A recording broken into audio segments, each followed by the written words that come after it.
मन को शांत कैसे करें? आज के भागती दौड़ती जीवन में लोगों के पास सुख सुविधा की हर चीज है, लेकिन फिर भी लोगों का मन अशांत है। मन की शांति चीजों से नहीं मिलती। शांति के लिए हमें गलत इच्छाओं को छोड़ने की जरूरत है। जब तक मन में गलत इच्छाएं रहेंगी, हमारा मन शांत हो ही नहीं सकता है।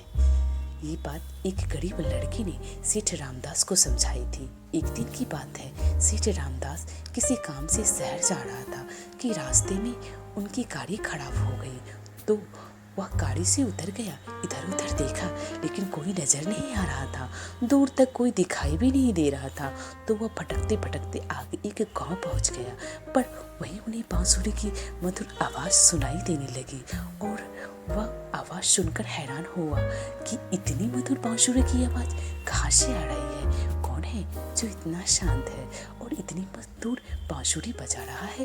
वो बांसुरी की आवाज की दिशा में आगे बढ़ने लगा। थोड़ी ही दूर जाकर देखा कि एक लड़का पेड़ के नीचे बैठा है और बांसुरी बजा रहा है। उनके कपड़े भी फटे पुराने थे, माथे पर गमछा लपेट रखा था। उसके चेहरे पर मुस्कान और शांति दिखाई दे रही थी। तो वह सेठ सोचने लगा कि वो मैं इतना धनवान हूँ, मुझे सुख सुविधा की कोई कमी नहीं है, फिर भी मेरे चेहरे पर ऐसी शांति नहीं रहती जैसी इस गरीब को इतनी शांति है। उसके पास पहुंचा और पूछा, भाई एक बात बताओ, तुम तो इतनी शांत हो जैसे तुम्हारे जीवन में कोई दुख ही नहीं है। इतनी मधुर बांसुरी बजा रहे हो, जबकि तुम्हारे कपड़े देखकर लगता है कि तुम बहुत ही निर्धन हो। उसने कहा कि मैं बहुत ही सीधा साधा मजदूर का बेटा हूँ, मेरे पास कोई धन दौलत नहीं है और न ही मैं धनवान बनना चाहता हूँ।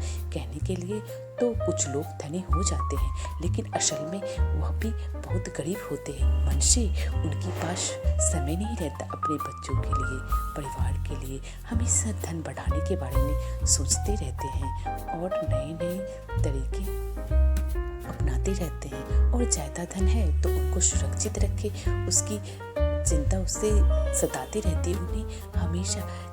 उससे अच्छा तो मैं गरीब ही बेहतर हूँ, हमसे कम से कम मेरे जीवन में शांति तो है। ये बातें सुनकर सेठ सोच में पड़ गया। एक गरीब लड़का इतनी अच्छी बातें करता था, सेठ को समझ आ गया कि मेरे पास धन संपत्ति भले ही है, मैं धन को और बढ़ाने की कोशिश करते रहता हूँ, नए नए तरीके से धन कमाने की योजना बनाती रहता हूँ, लेकिन इन सब से मेरे मन शांत नहीं हो सकते। ऐसी ही गलत इच्छाओं की वजह से मेरा मन अशांत है। उस गरीब लड़के ने कहा कि शांति इच्छाओं का त्याग करने के बाद ही मिल सकती है। जब तक मन में विचार चलते रहेंगे, मन अशांत रहेगा। तरह तरह के विचार चलते रहेंगे तो तनाव कभी खत्म नहीं होगा। उस लड़की की बातें सुनकर सेठ को शांति पाने का रास्ता मिल गया। अब सेठ रामदास ने व्यर्थ इच्छाएं अपनी सारी छोड़ दी थी और अपने घर परिवार में ही संतुष्ट रहने लगा। तो बहुत ही जल्द उसका मन भी शांत हो गया। अगर हम तनाव दूर करना चाहते हैं तो हमें भी गलत इच्छाओं को छोड़ना पड़ेगा, वरना हमें शांति नहीं मिल पाएगी। शांति पाने के लिए हमें गलत इच्छाएं छोड़नी पड़ेंगे। गलत इच्छाएं छोड़ें और ध्यान